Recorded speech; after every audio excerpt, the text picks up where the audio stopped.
What we're going to see today is a continuation of chapter 18. 17 goes into 18 because it just shifts in the number, but it is, I believe, an incredibly dramatic, if incredibly sad story. Most of us probably know the basic frame of it, but I want to try to show you some deeper layers of what's gone on, or what's going on rather, in the progression of this story. So to recap, David is running away again. He's running away now, not from his father-in-law, but now from his own son. He's across the Jordan River in this place called Machanaim, a place that is soaked with much Jewish history back from the days of Yaakov Avinu. And now he is dispatching essentially an army in order to put down, or at least to defend against, I should say, a rebellion that it was that now not only involved Avshalom and his people, but now involved, it seems, at least the expression is Kol Yisrael. All of Israel is at this event, or a series of events in this potentially incredibly disastrous time of civil war. We talked last time about how disastrous it almost was, and not almost, how disastrous it was, but that the three groups that David HaMelech divides the soldiers into are each of them essentially telling David, don't come with us, stay back, because if you come and something happens to you, that's the end of us. That's the end of us, and we can't abide that. So he stays back, and they go out to the battlefield. I skipped over for now. Maybe I shouldn't have skipped over, but I skipped over the section about the fact that these people bring him gifts. We'll come back to those people with the gifts. We're not going to deal with that so much today. These friends who come out. Once the troops are going out to fight a battle, essentially a civil war, nature intervenes, in quotation marks, and we talked about that last time, and the way in which there was a terrible loss of life. Yet, much of that loss of life, as far as the Navi declares, is not a result of the war as much as a result of the engagement with an untamed natural environment. And what may that be? The forest. And therefore, in the place of the forest, many people die. It describes this in verse 6 and 7. I'm in chapter 18, verses 6, 7, and 8. It's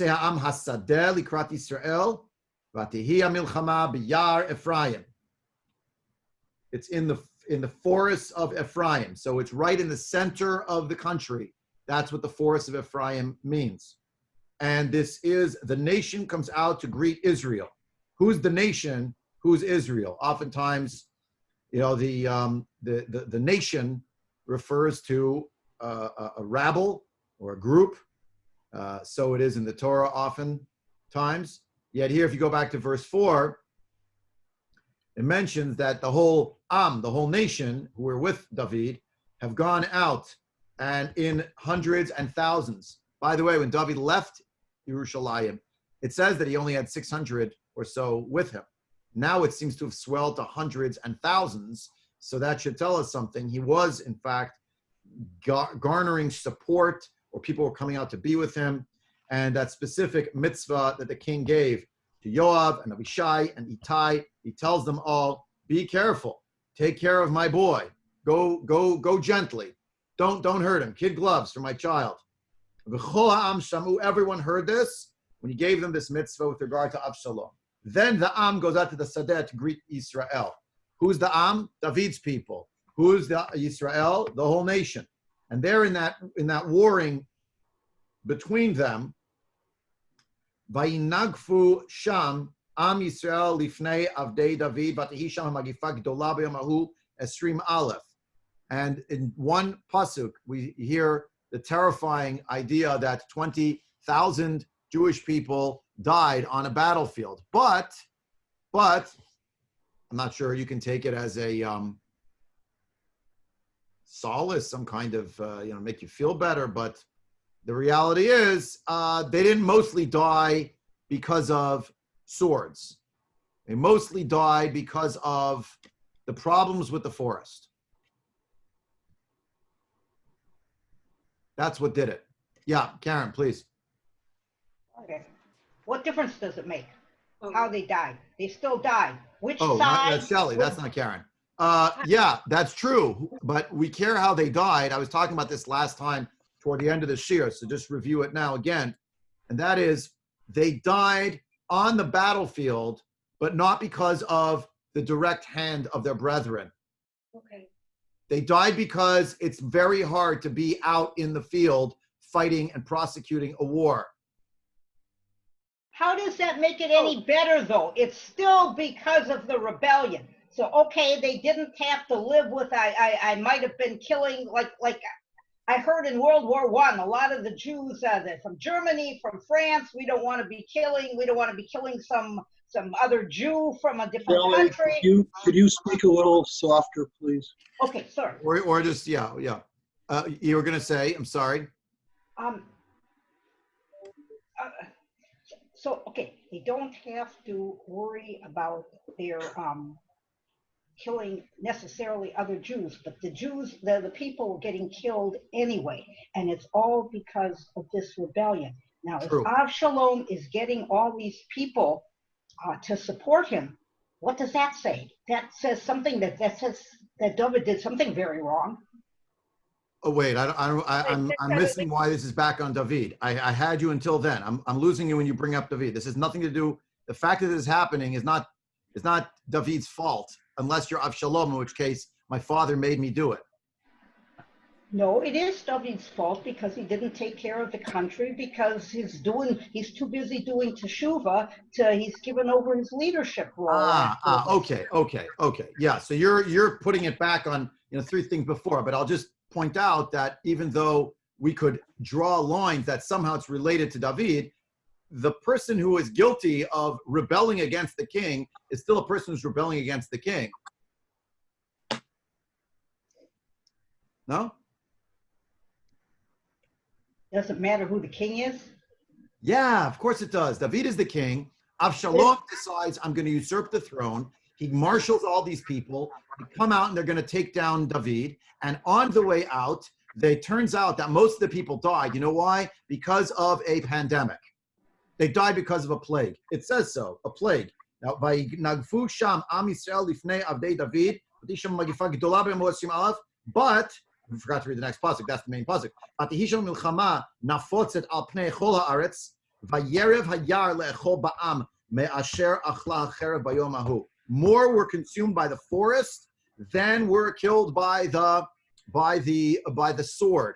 The point is the commonality, the globe. I'm coming to you in a minute, Karen. I know, and other people are waiting also. Okay. The commonality, the common struggle is now a human struggle against nature, meaning. We want to just say that it's about men against men, they're fighting and this and that, No. I don't want to get too political, but let's say I'll dip a toe into it without taking sides, but just so you understand how the psychology of it works. There is a pandemic now on planet Earth. Who caused the pandemic? Who's guilty of the pandemic? The answer is it's the wet market in Wuhan. It is, if you want to spin yarns, it's about the Chinese government. It's somehow the President of the United States' fault because he heard a report in his office from so-and-so 3 months earlier. Exactly. The fault of the airlines who didn't stop. Like, who's to blame for it? Okay, wait. In the moment of the pandemic, when things are first rolling out, in the moment of the crisis, it's about framing the story as either it's so-and-so's fault and so-and-so's fault, and they may all have elements of causality.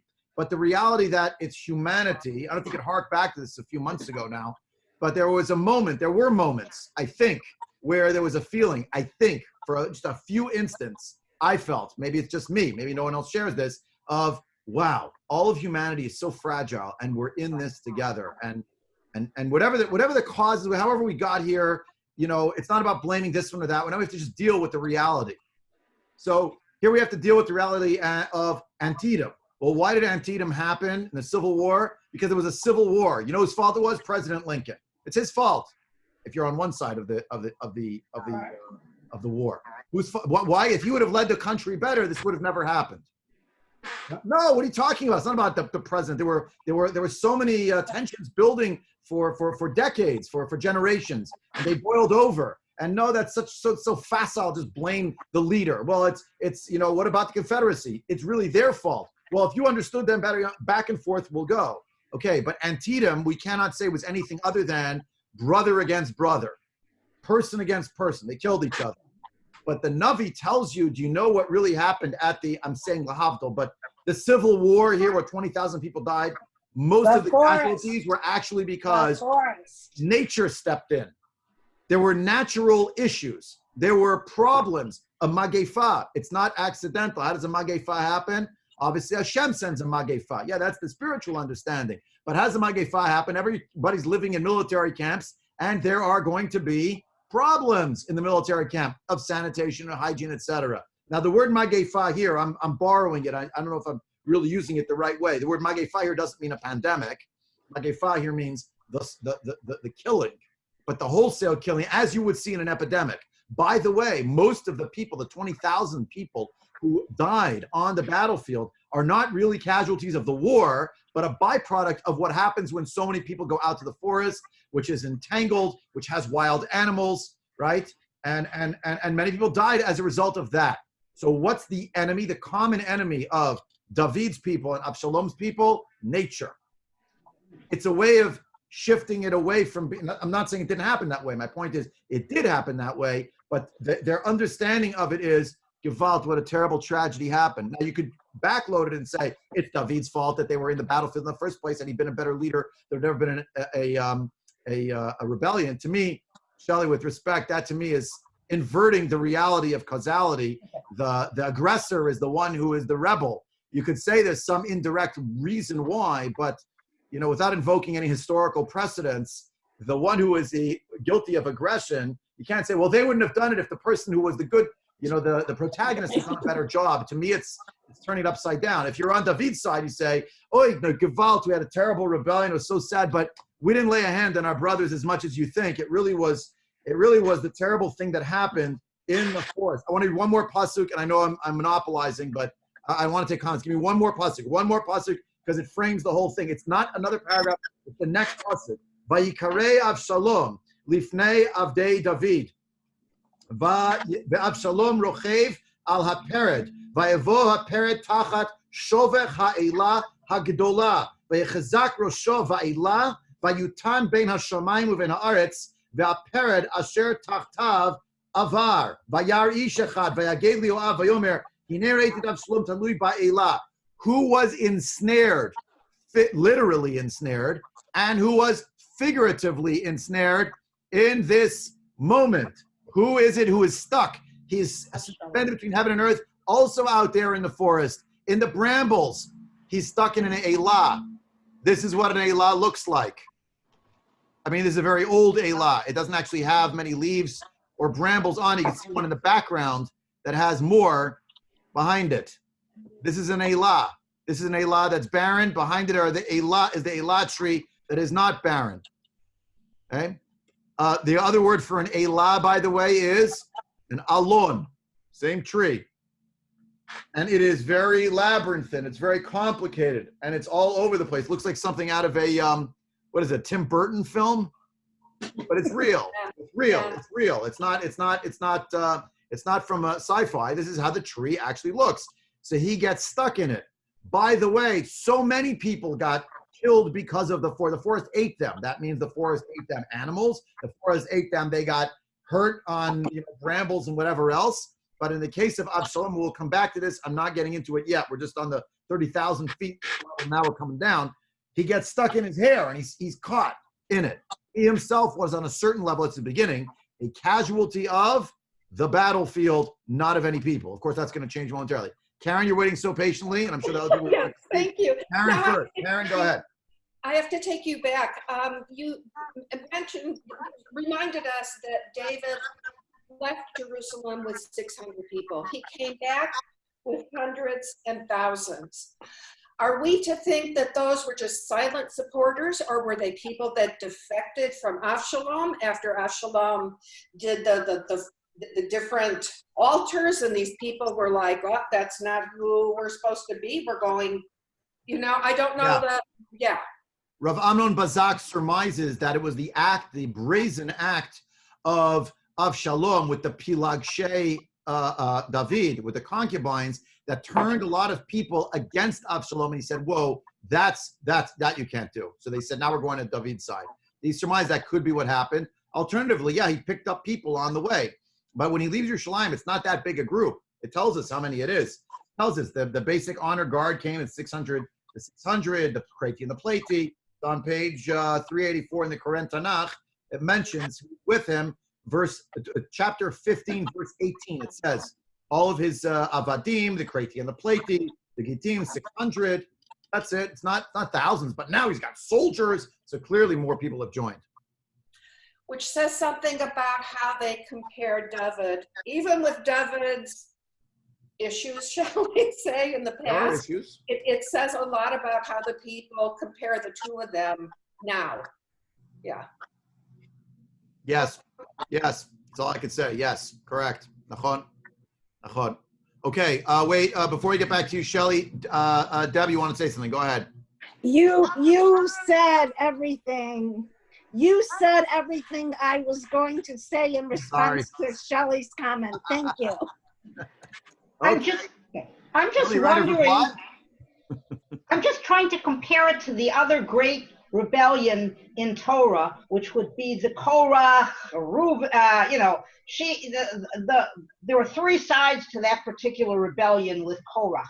They were all malcontents. They all had different spurious reasons.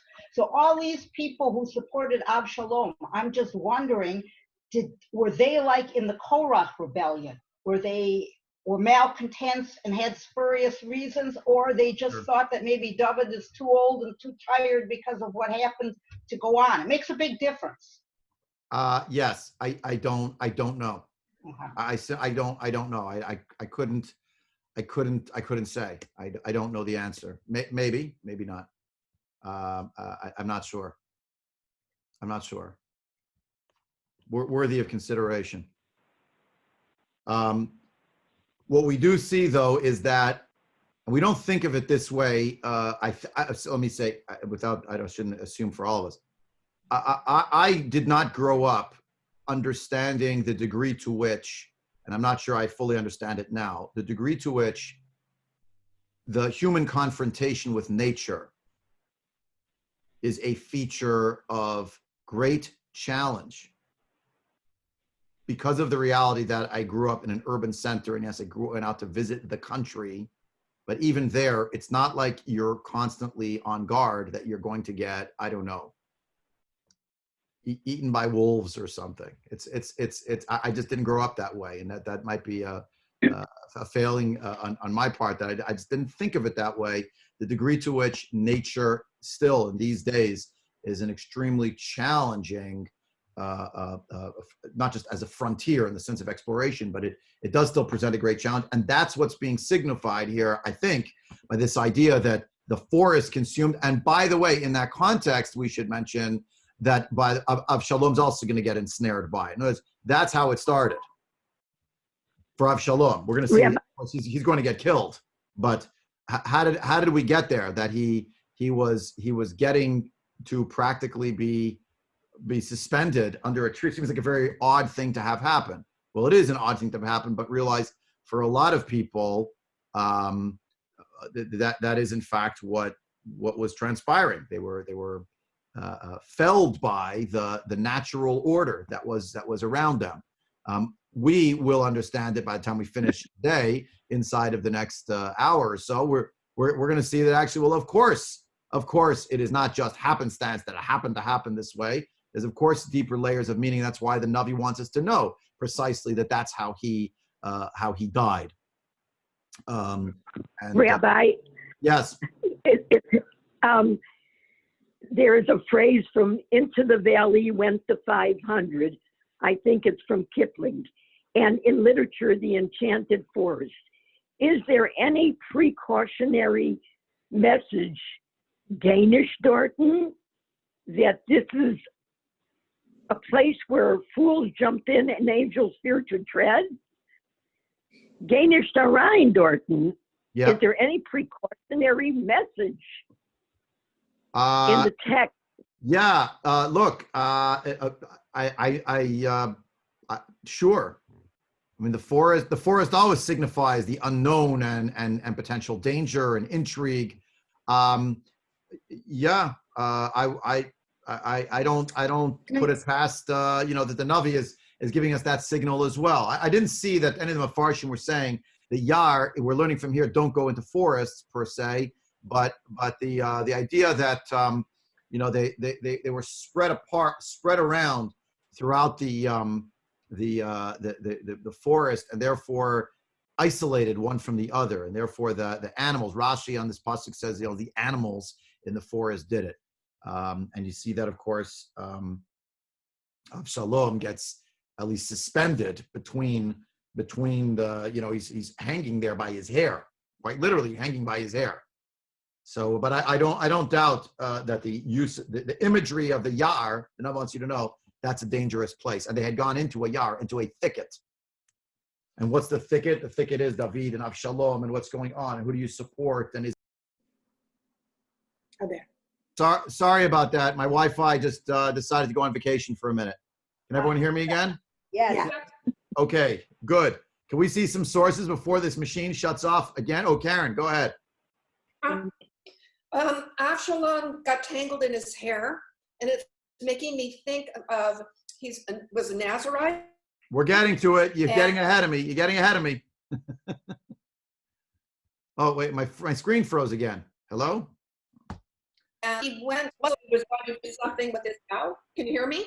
Yeah, now I hear you. Try again. Okay. The tangling of the hair makes me think he was a Nazir. And there he was using that as a ruse to leave Jerusalem. So it's not coincidence that using that status as a ruse to go and do something so horrible came back and bit him in his death. All right, he got in trouble. Yeah, sure. Can we get back to that with the Nazarite piece and Avshalom's hair? I got to take you on a journey away from that. It's something that it'll look like we're going back where we've already been, but I want to fill out a picture with you that hopefully will be helpful. This we saw last time. These are the two maps from the last go-around. We learned Pshat. We talked about this place, Machanayim. Most of the action here is taking place in the vicinity of Machanayim. That's where David is located, but then the war is happening all over the place, and particularly here, Yar Ephraim and thereabouts. Okay? Everyone with me? Okay. And on cue, I hear now the lawnmowers from the neighbor's gardener has arrived, or maybe it's my gardener, just arrived now. So hopefully you'll be able to hear me throughout. Let's go a little farther together. The Gemara, we have to double back something. I'm sorry. And the doubling back is this very strange pasuk, a pasuk Chav Gimel in chapter Yud Zayin, Perek Yud Zayin, pasuk Chav Gimel. That's chapter 17, verse 23, page 387 in the Koren Tanakh, which describes that a crestfallen Achitofel, whose counsel was not heeded, decides he's going home, and that's it. He doesn't want to live anymore. He's done, which is incredibly tragic, even though he may have become villainous in certain ways. And we learn here of Achitofel Ra'ah. He saw that his counsel was not given. He was a brilliant man, and the strategist, he knew, therefore, the strategy was a disaster, and that he was going to be vindicated in terms of his counsel he had given. But the downside would be, of course, David will come back, and now he'll be killed for sedition, treason. So he saddles his donkey and he goes back to his house, Eliro, to his city. He goes back home, and he basically speaks to his family. He gives them some kind of commands, and he strangles himself and he dies. And he's buried in the crypt of his family.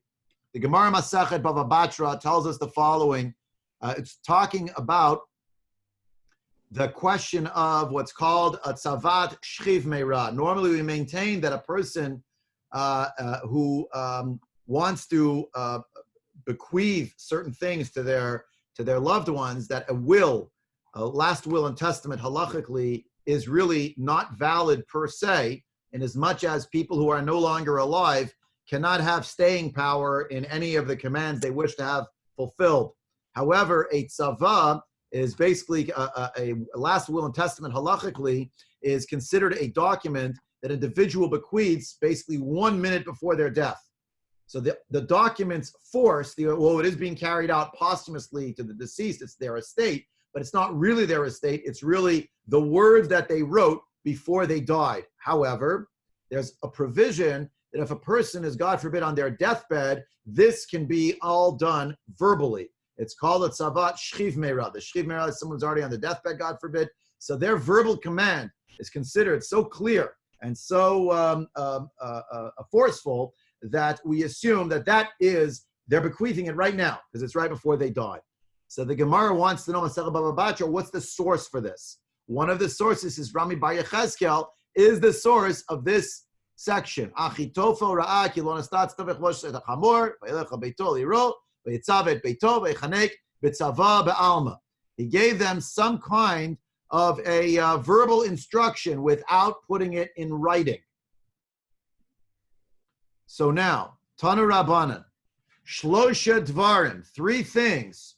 Tziva Achitofel et Banav, 3 things. Now, don't attack me as I read them. These are 3 different things that on the face of it will sound strange for a man who is taking his own life in a moment from now for the sake of forestalling the fate that he would have to endure if he is put on trial for treason.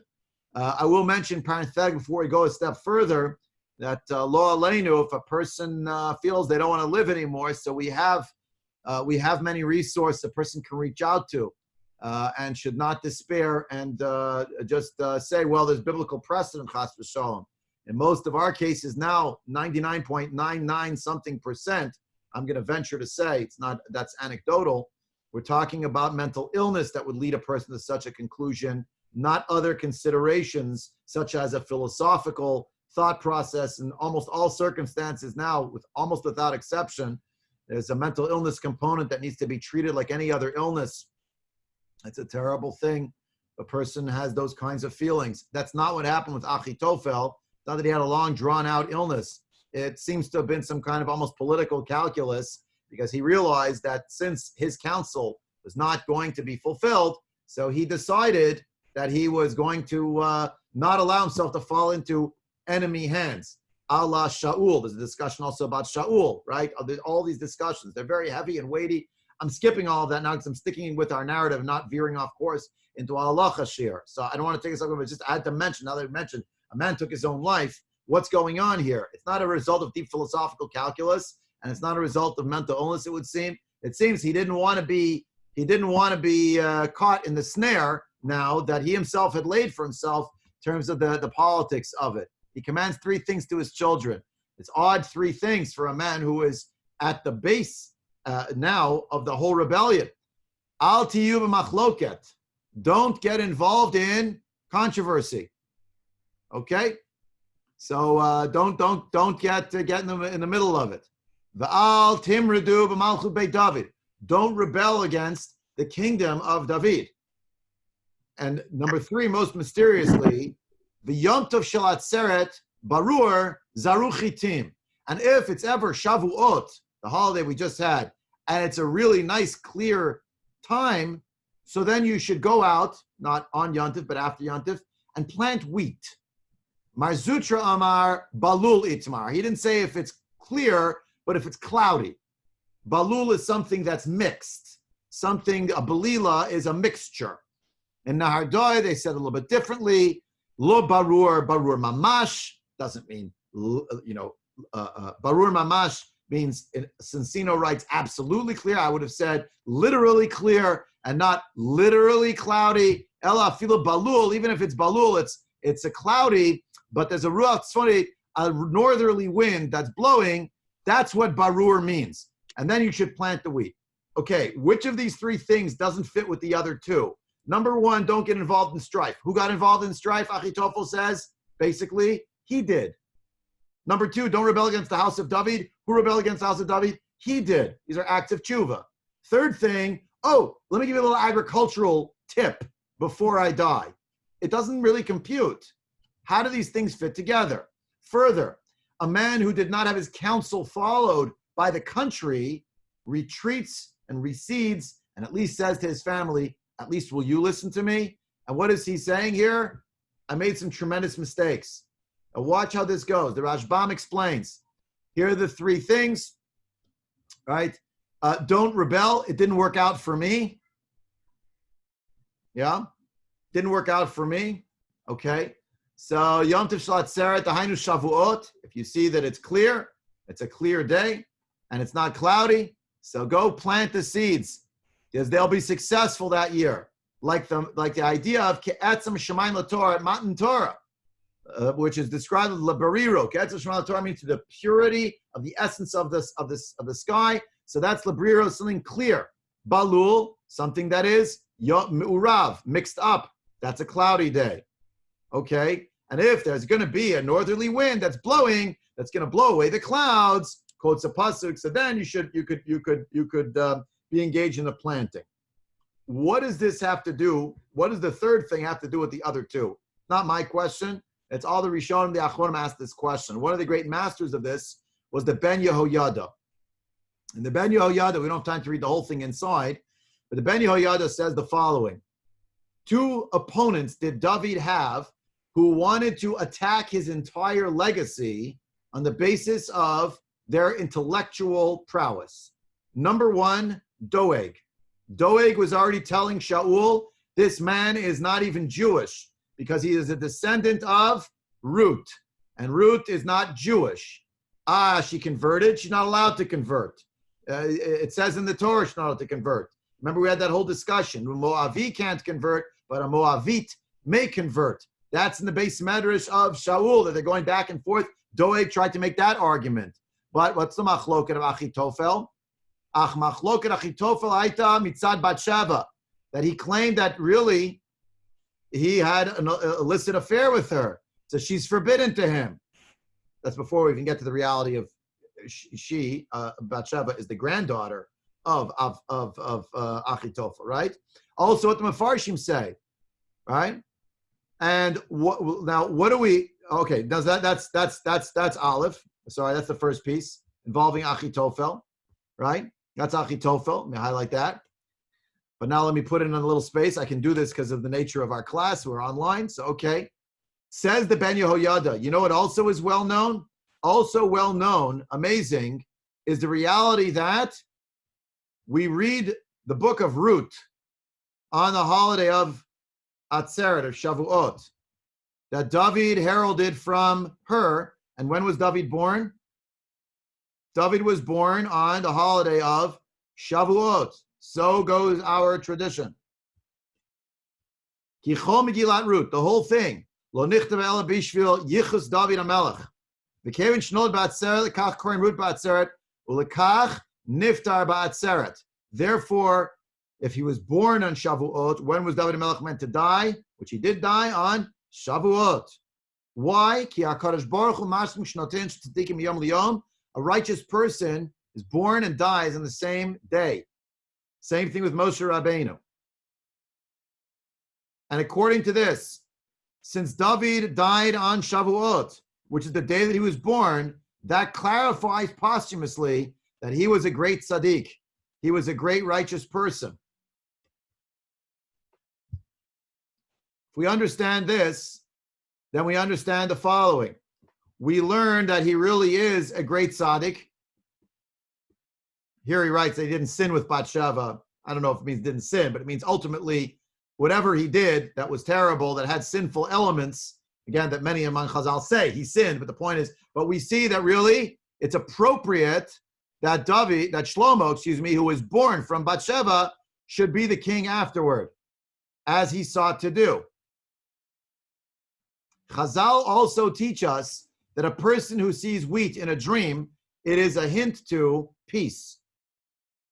And therefore, a person who sees wheat in their dream should expect peace. Hasam gulech shalom, chelev chitim yasbiech. And we read it today as every other day in Psukei Zimra. So now, what did Achitofel tell his children? Now we can understand why he told them, don't be in a machloket. I made a machloket with David. I had misgivings. I was constantly saying with regard to Bathsheba, what he did was totally inappropriate, and therefore the fruits of that marriage should be ones of forbiddenness, of mamzerut, or whatever it is. So now I'm telling you, don't rebel against the house of David. When you see that David is in the end going to be the ruler, right? Lomar zeba mibia shel isha asura alav in a royal limloch. Okay, I made a mistake in this machloket, and therefore don't rebel in the Malchut Beit David. And by the way, you know what you should look for? Look for the holiday of Shavuot that is not only clear but clarifying. Lo barur mamash, not literally but figuratively. What's a lomar? Kashayia b'yom tov shel atzeret davar barur. There'll be something clarifying that will happen on the holiday. And what is that? It will, in the future, cause the bittul the machloket. Meaning, when David HaMelech dies on Shavuot, she'az bo bayom ye barur shehu tzadik gamur v'lo chata b'Bathsheba. Right? And for those who maintain that it's not barur, clear, but rather yom tov shel atzeret balul, there will someday be a day that is balul, that is mixed up. What's that? Balul mixed b'ptira uveleda. Dahainu atzeret sheyipater ba she'az oto hayom nase balul min haleda umin aptira. You know what's going to be intermingled one day? The birthday of David HaMelech and the death date of David HaMelech are both going to be conflated on the same day, but that will be clarifying that this shezeh yeh hochachashu tzadik gamor, and that he didn't actually sin. Again, with all the caveats for all of our many weeks of discussion, it doesn't mean that David didn't do the wrong thing, as evinced by Natan HaNavi and so many Mamar Chazal, etc. But what should you do? Go plant wheat. Asu shalom in beit of Zaro. Go make peace with him. Ki achitim, that's the symbol. Let's say before Helen, you had mentioned the forest. What's the symbolism of the forest? Here's the symbolism of wheat. Ki az na'aseh biur gadol avatel me'alav ahir of machloket shasiti imo mikodem. That will posthumously, instead of vindicating the life of Achitofel, it will posthumously confirm the vindication of David. So he tells his, according to the Gemara, that's what he's telling his children before he dies. Stay away from machloket. Don't rebel against the house of David. And on the holiday of Shavuot, that is clear, clarifying, so then you should go ahead and plant wheat. What is the season of the harvest that's taking place on Shavuot? The harvest of wheat. How do I know? You can look in Sefer Root. That's what it's describing. It was the harvest, the Ketzir Chitim. Right? So it's all of that happening at that time. For all of that, sadly, Achitofel in the Mishnah, we saw this before, but Elu she'en lem chelek olam haba, and who does not get a chelek in olam haba for his role? 4 commoners, Doeg is among them, and Achitofel is among them. 2 out of those 4 are none other than Doeg and Achitofel, sadly. What does it have to do with? 3 who saw and did not see. 3 who were in charge of navigating, but they did not see the truth. Navat, we'll see, he's not for today. Achitofel's on that list. What happened? So it means that he, when he saw, where are we here? Achitofel ra'at sarat shezachla amato, right? That actually he saw leprosy was on his person, on his organs. What did he see? He thought, I'm going to be the king, but it wasn't true. Really, his granddaughter was going to have Shlomo herald from her, but he misinterpreted, if you will, the signs. Look at Pasuk Chav Gimel again. V'chitofel ra'ah. He saw kilo nesta atzato. What does it mean? He saw. He saw. Yeah, right. But he also saw that in the end it was going to be a disaster. And what was that disaster going to end with? David was going to be the king again. Shlomo was going to take over, and the whole thing would have gone to rage and ruin to show that in point of fact, he was wrong in everything that he had stood for and everything that he had tried to advance. Why do I bring him up again now? Why is that relevant for us in this discussion?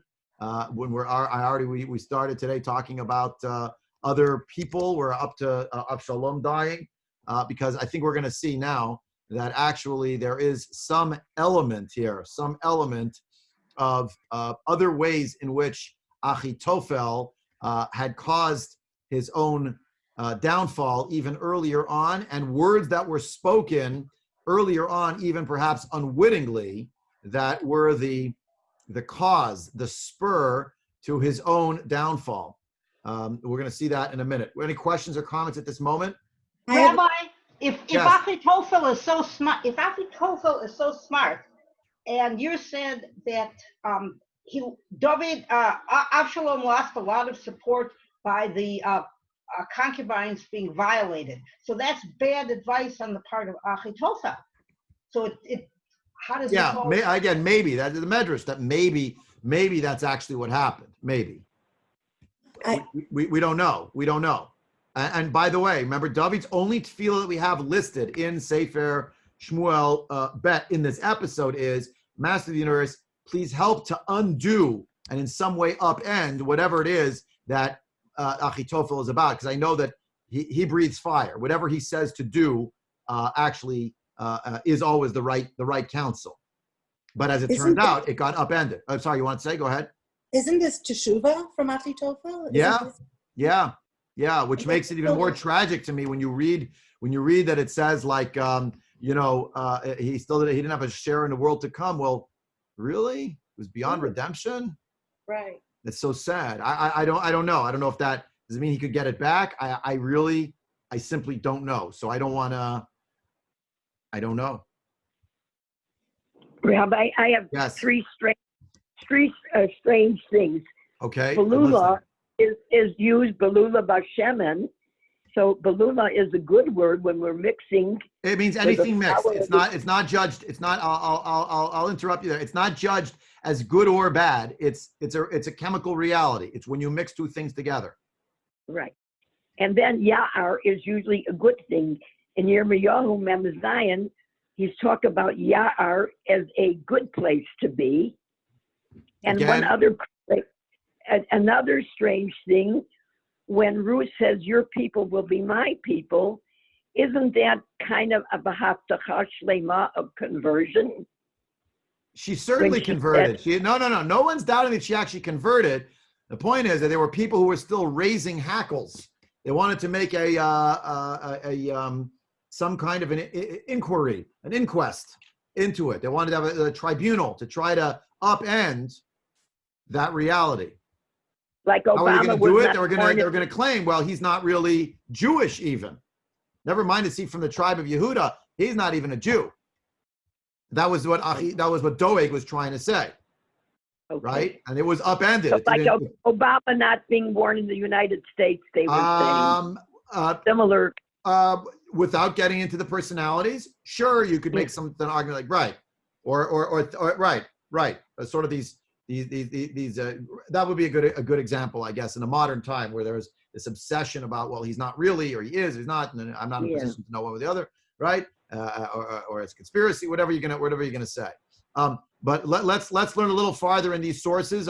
More to say on the subject, and that is the question of whether or not some of the words that were spoken were themselves, sadly, words that were incredibly prescient, if unwitting, on the part of an individual who didn't want anything bad to happen, didn't have that in mind per se, but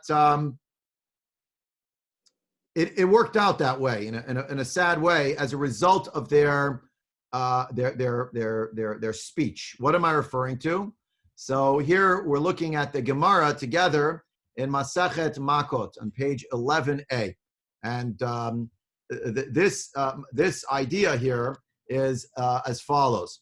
The Mishnah here is discussing. We'll sometimes see the whole thing inside, but the Mishnah is discussing the idea that people who are going out to live in a city of refuge because they have accidentally killed someone, I have to do this and have to make sure also that while they're there, they're not allowed to leave for any reason unless the for some reason the Kohen Gadol is either removed or dies.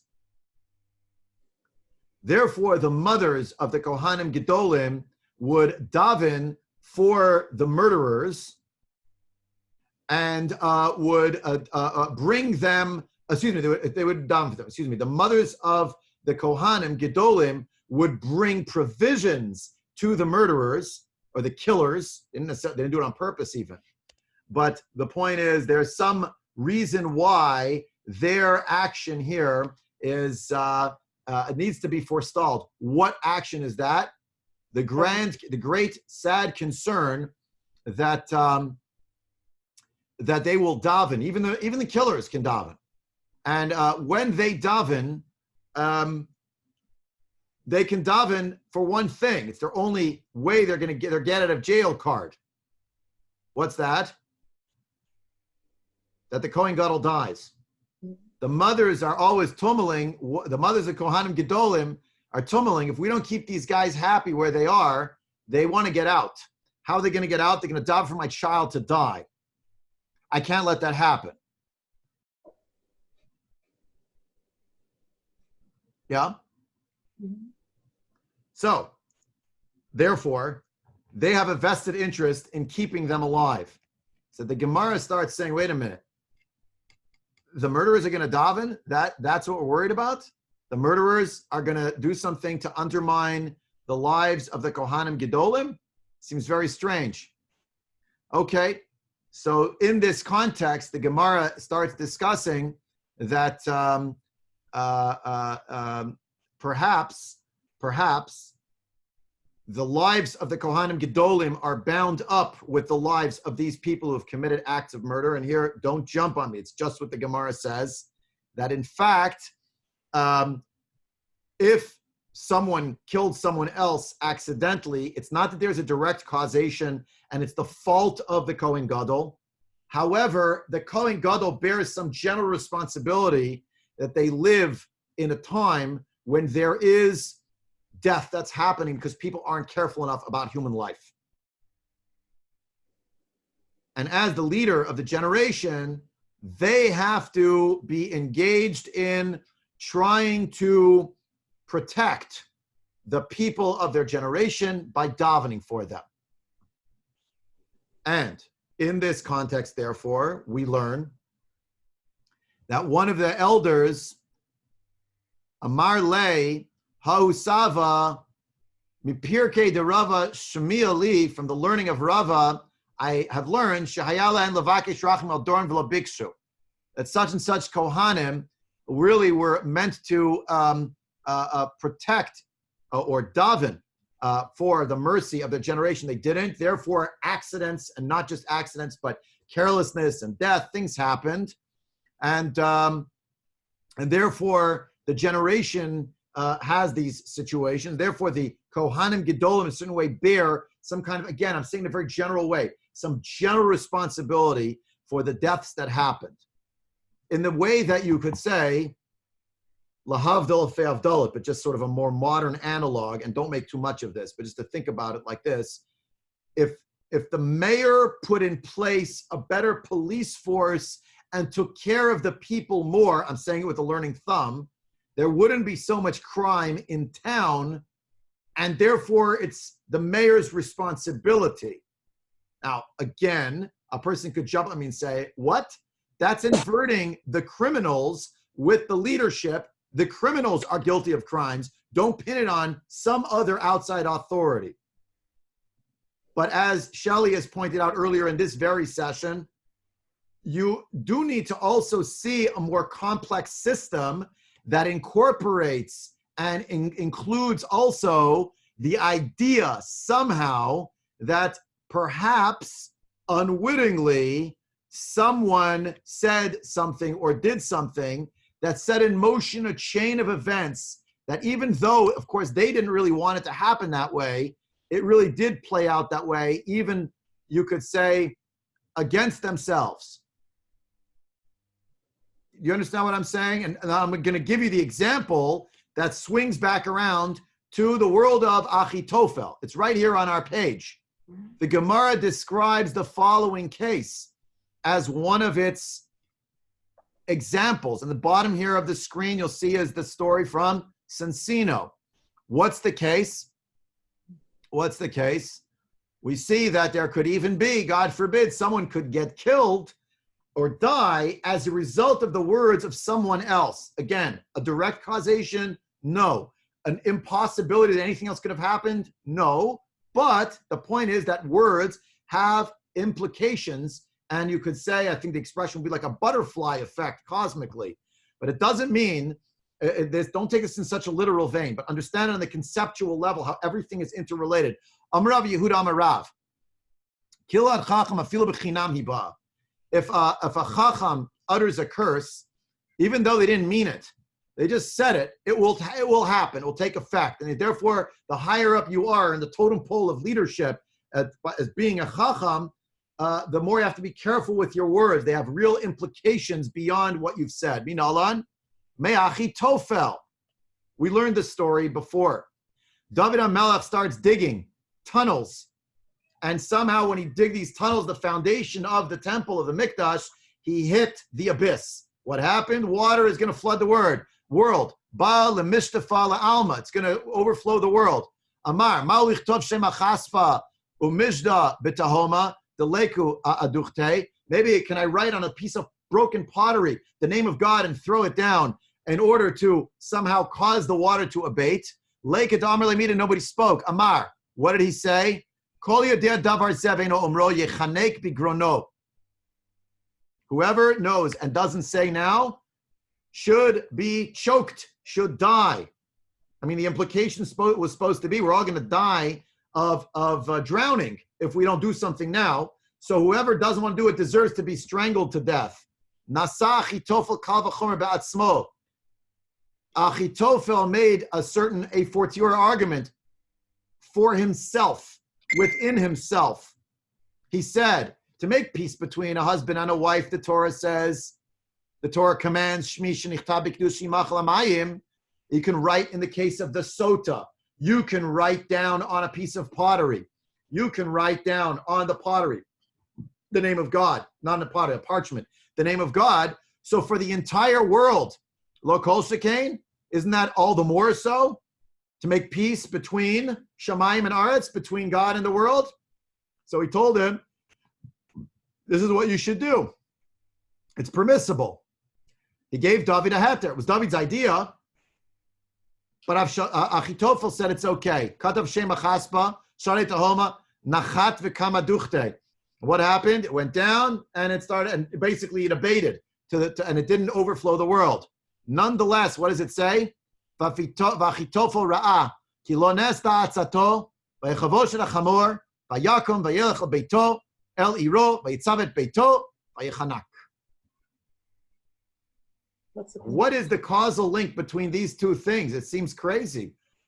David just said to him, he's just announced, whoever knows and doesn't say, you should be strangled to death. The Gemara says, here's a great example. Look what happened to Achitofel in the end. A mystery, yeah? This is the example the Gemara wants to teach us in order to underscore that one's words can have unwitting consequences on a certain cosmic level. Perhaps Chazal are also wrestling with the mystery of Achitofel, just summarily, just like he's such a smart guy. Okay, things went badly. Just went home and that's the end? Or playing in his mind are certain failures of having stayed quiet when his word might have saved the day. In fact, it did, but he needed that spur from David. Here, David and Achitofel, David is looking to Achitofel for counsel. And Achitofel tells him, sire, you have license to save the world through your next action. And he did. Achitofel gave him the heter. He was the Rebbe of David HaMelech. He gave him a heter to do what he needed to do. But what happens when Achitofel goes out, steps out of that framework, and decides to use his intellectual prowess against the king himself? Now he has created not peace in the world, but has created a rupture between a father and a son. Yeah, you could tell me till the end of the world, Avshalom started it. Absolutely. But Avshalom would not have moved without the counsel of Achitofel except once. And Achitofel says, now I realize everything that I've done until now is a terrible mistake. And the truth is, what I heard, that word spoken, is still ringing in my ears. I deserve to be strangled. And if it turns out that David really is the great David HaMelech, click, click, click, click. I, Achitofel, who just told Avshalom, which he listened to, follow the playbook. The playbook says that someone is going to violate your father's concubines. Let it be you. Now, the playbook says, my goodness, I actually heard David say that whoever doesn't speak now in the right time should die by strangulation. Bigrono, excuse me. And what did he do? He left. He went out of the world. Now I'm going to draw the circle together. This is extremely heavy, but now I'm going to draw the circle together, and I don't want you to take it literally, but to understand it on the deeper level that I'm trying to communicate. I hope I'm not failing abysmally. But here it is. The Gemara Masachet Brachot. V'amar Rabbi Avin Halevi. Haniftar mechavera al yomer lo leich b'shalom. When you say goodbye to your friend, do not say to them, go in peace. Because go in peace in Hebrew means rest in peace. Leich lishalom means go in peace, means to your destination. Your journey should be in peace. And that should be the focus. Shahare Yitro Amar lo Moshe Leich lishalom. That's what Yitro told Moshe. Alav Yitzliach. However, David Shamar lo Avshalom Leich bishalom halach v'nitleh. When did David say to Avshalom Leich bishalom? Chapter 15. Chapter 15, you could find it. Hold on. It's the last encounter that they have. 1 second. It is on page 383 in the Koren Tanakh. It's verse 9. Chapter 15, verse 9. Remember what's going on? Remember that Avshalom came to his father, he's estranged from. Abba, I want to go to Hebron. Hebron, the capital city. It's like saying you want to go to the Capitol steps, Lahavdol, or whatever that the cathedral there in Washington, where they always have right after they inaugurate the president. I want to go there, Lahavdol, I want to go to Hebron. I want to give korbanot there. Want to come? No. And verse 7, it's after the 40 years. We talked about this. The 40 years. What did that mean? The 40 years, which was meant to be the reign of David. Was it really the last year of David's reign, or was someone pushing? It's the end of your time, my dad. Right? I made an oath when I came back from Geshur. Remember that the king of Geshur is actually where Avshalom sought refuge and haven for several years. The king of Geshur is his Zayda, his mother's father. So now he came back, says, I want to, now that we're back in Yerushalayim, I want to go there. What does the king say to him? Leich b'shalom. Now, does anybody really think that David HaMelech wanted to say to his son, rest in peace? And you want to tell me that on the slip of a tongue, that's why all this happened? No, but what was the hinge moment? What else could David have said to his son, Avshalom, who was saying, Dad, I know you already know about my whole campaign to cleave people away from you and say I'm a better judge in the streets of Yerushalayim. That's on the top of page 383, the beginning of chapter 15. Dad, now I want to do another thing. I want to go to Hebron, the place where kings are king, where you were king and where you reigned for 7.5 years. And David could have said to something else. Instead, he said, Leich b'shalom. V'amar Rabbi Avin alevi aniftar min amet al yomer lo leich lishalom ela leich b'shalom. Shenemar v'ata tavo el avotecha b'shalom. And indeed, that's what happened. Now, ending of the shir. Now we're up to from Achitofel, the words of David, to Avshalom, the words of David. And of course, David playing over in his mind 100 times, 1,000 times every day after we know what happens with Avshalom next. He gets killed. He's asking himself, what did I say? Or what didn't I say when I was supposed to say something? to Avshalom. What was the hinge moment? This is the hinge moment, because after this, father and son don't actually have any conversation. It's the last thing he said to him, Lech b'shalom.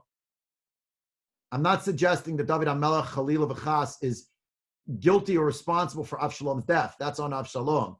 But certainly the idea that the last thing, and that we're supposed to take practically, don't say Lech b'shalom, because it means rest in peace, is indeed the idea that David HaMelech, his words, they end up coming true. It's the playbook again, not beknownst to any of the characters, almost lahavdol fe'avdol, a dramatic irony. We, or at least Rabbi Avin says, Halevi says, be careful, because those words have meaning.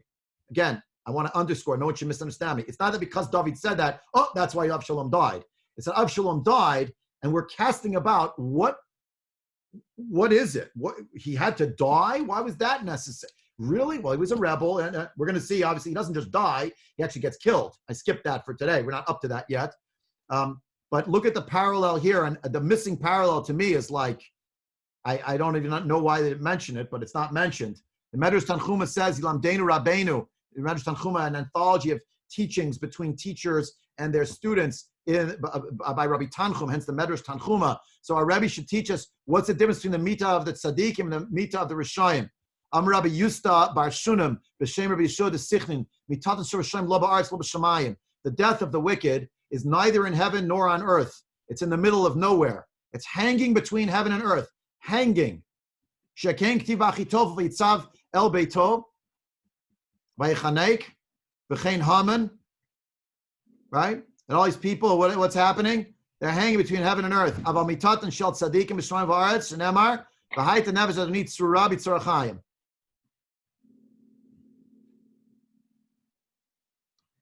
Follow? Doesn't mention Avshalom over here, but what do we see in chapter 17? Where is Avshalom? Davka, where is he? Where is he in chapter 18? Excuse me. Where is he? He's hanging. It says so. It actually makes the description that he's bein shamayim v'ein haaretz. He's hanging between heaven and earth. Verse 9. Vayutan bein hashamayim v'ein haaretz. Now, I didn't scour all the midrashim. This Medrash didn't mention Avshalom. Maybe it didn't want to say he was a Rasha. I don't know how you couldn't say that he was. Yeah? So we're going to stop here for today. I'll make a notation. We have to continue over here next week, because I have there's more to say on the subject. There's an even deeper level over here. Hopefully we'll get to it next week. We didn't talk about Avshalom, the image of him this way. Of course, I'll just leave you with that picture, right? That, of course, the tree looks this way. And Avshalom is, in the end, stuck in this labyrinthine tree, and not the foreground, probably more the background ones. But the point is, he's caught, and he's caught between Shamayim and Aretz, and he's suspended there. And those parallels with Achitofel, I don't think are accidental. Obviously, one is the counselor, one is the actual child, but there's a symmetry there that I think is playing out.